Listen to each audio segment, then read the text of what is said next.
right now there is this divide with a lot of Christians, and this is a divide that's going on really nationwide and even worldwide in a lot of cases. There are Christians that do not want to observe or have anything to do with the celebration of Christmas. And I'm sure there are probably going to be a whole lot of other Christians who are probably going to be venomous about that and find it ridiculous that we do not want to celebrate Christmas. But it's unfortunate that they find that ridiculous, because they only find it ridiculous because they don't quite know where Christmas comes from. So a lot of us came to kind of understand where Christmas came from, and then a lot of us understand very clearly where Christmas came from. I know that when a lot of you were children, just like myself, that Christmas had a certain special time for a lot of us, because that was a day where most of our family members showed up into one person's house, and everybody just celebrated, and gifts were distributed either on Christmas Eve night or Christmas morning. However it worked. And it may have been, for a lot of people, a beautiful time, and for also a lot of people it was assuredly a beautiful time. I'll even admit that growing up, I think I've shared a lot of that with people, that it was very hard for me, a very difficult process and a very difficult time I had growing up. So I grew up very poor and grew up really with nothing. So the only time I can recall receiving things was on Christmas. And of course I always, came to with the idea of, I wish my family would have spent the other over 300 days with us, but I guess that was the only day they could. And but I do recall how so many other people had very horrible Christmases. So it is a day where most people tend to be more warm with each other. But is this day about Jesus? I mean, that's the real major point about it. Is this day really all about Christ? Was this day even about Christ to begin with? And that's the real question about it. Christmas is very much a corporate holiday. I mean, we have to just face the facts. And before it was a corporate holiday, it was a pagan holiday. And for a lot of people, it still is a pagan holiday. You can never change history, and you can never change the events of history. It would be completely arrogant of people to think that you can just change events that had occurred, when it's very clear they occurred and have affected our society. So what is Christmas? To give a very quick definition of where Christmas came from.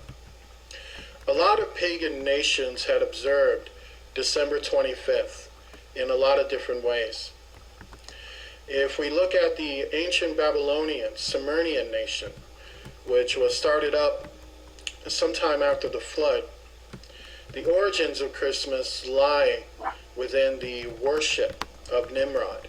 Nimrod was worshipped as a sun god, and it is believed through those ancient texts and ancient traditions written on hieroglyphics found on the ruins of where ancient Babylon was and where ancient Babel was. It very much turns out a very interesting story about Nimrod. One of the stories is he was born on December 25th. And that day was worshipped as the birthday of their sun god, because when Nimrod was a ruler, he was worshipped as a god. Nimrod also at the time unified the world.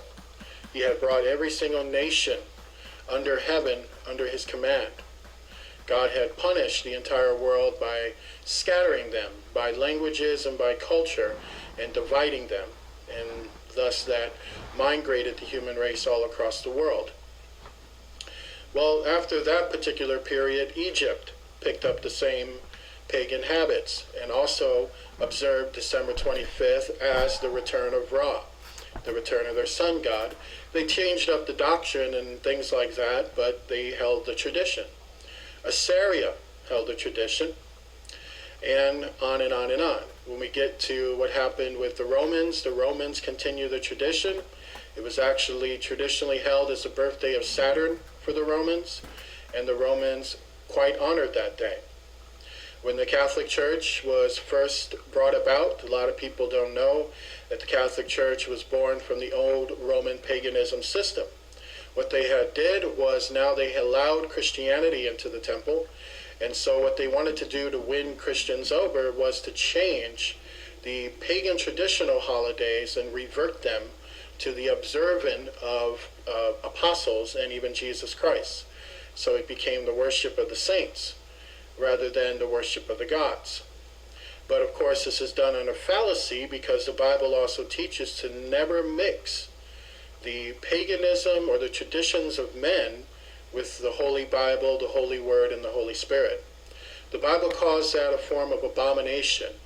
Amen. Not a nice thing to do in accordance to how God has taught us.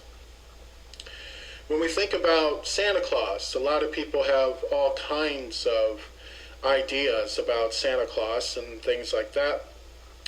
Well, it's nothing new in terms of the image of Santa Claus. If you look at the ancient images of Nimrod, what you're going to find is a very huge man who often rode into towns on chariots with horses that were of a distinct nature. He had a very big beard, very shaggy long hair. Now Nimrod wasn't a white man with a white beard, but he very much looked like a dark man who would be like a dark version of Santa Claus. But that image of Nimrod became very much the image of Santa Claus, but evolving through many, many different rulers. So where did the modern image of Santa Claus come from? Well, a lot of people will have a lot of different takes on it. The Catholic Church has traditions on it. Even evangelical people have traditions on it. European historians have traditions on it. There's even Middle Eastern traditions on it. But there is a one common core teaching to this that a lot of people don't quite understand. As we know, Europeans were very much into paganism. And even when Christianity became largely accepted in Europe, and when Christianity spread all across Europe, we are very much aware through evidence, testimony, and all the things that happened that paganism was still going on, even with the spread of Christianity. And what we found was that there were a lot of cultures mixing their paganism with Christianity because it was hard for them to break out of those old habits. So we had a lot of barbarian nations rise up after the fall of Rome, and we had a lot of feudal monarchies who also rose up. And so when we talk a little bit about the Vikings, one person that you often hear about is a person named Odin. Mm-hmm. And Odin is an interesting character because there are two versions of Odin, if you will. There was a god that was worshipped named Odin in accordance to pagan doctrine. Then what usually happens is, and this is a tradition that a lot of people don't quite understand, is that monarchs back in the past, when their children were born and they would become the heirs of the kingdom, there was often a satanic ritual performed upon the heir. And many times these rituals included people who were into spirit channeling and spirit worship, and they would say certain prophecies in regards to the child.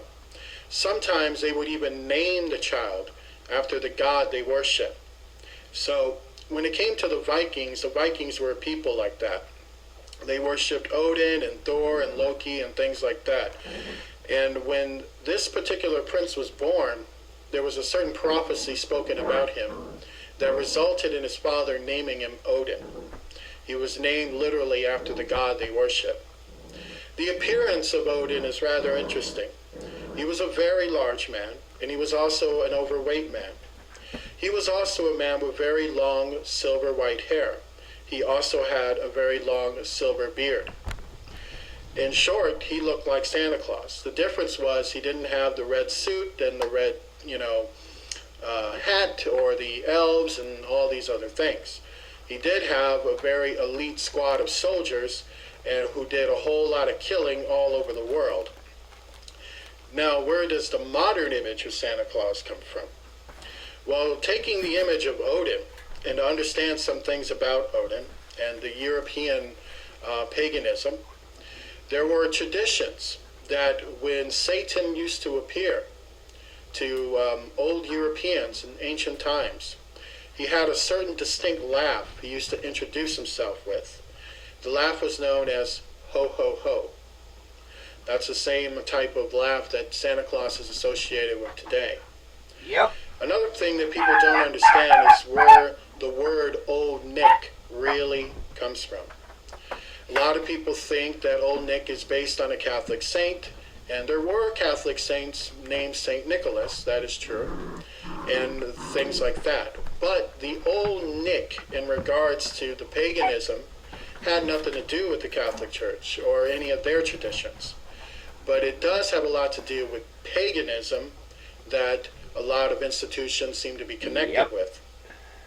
So to understand it, Old Nick simply is an old European word.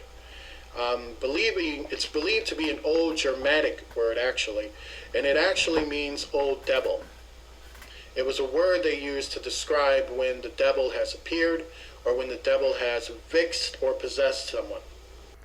Think of the movie Little Nicky with Adam Sandler. Okay, that's what Little Nicky means, is little devil. So, when you think about those things, guys, think about that, because that's exactly why I got on here. But let's go ahead and listen to him a little more. We're not going to be able to hear the whole thing. If you get a chance, go check his channel out, because he's accurate on this. The name Santa Claus is actually derived from the word Satan.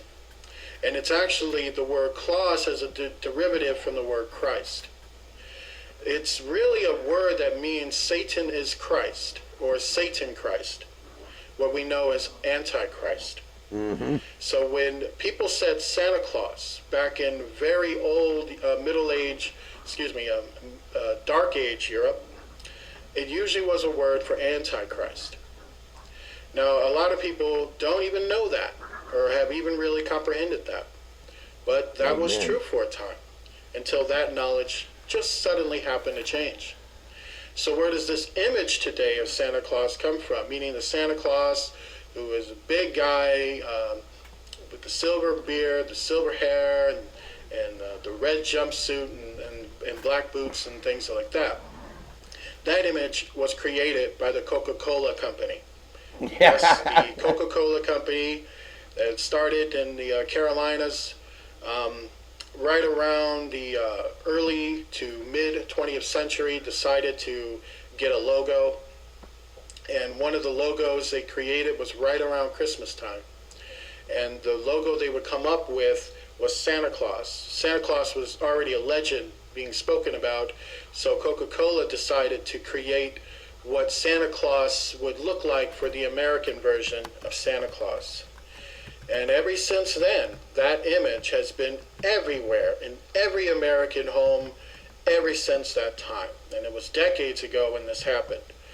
And so ever since then, there he is. There it is. Particularly corporations that, if you trace their ownership back, it really goes back to the Rockefeller family.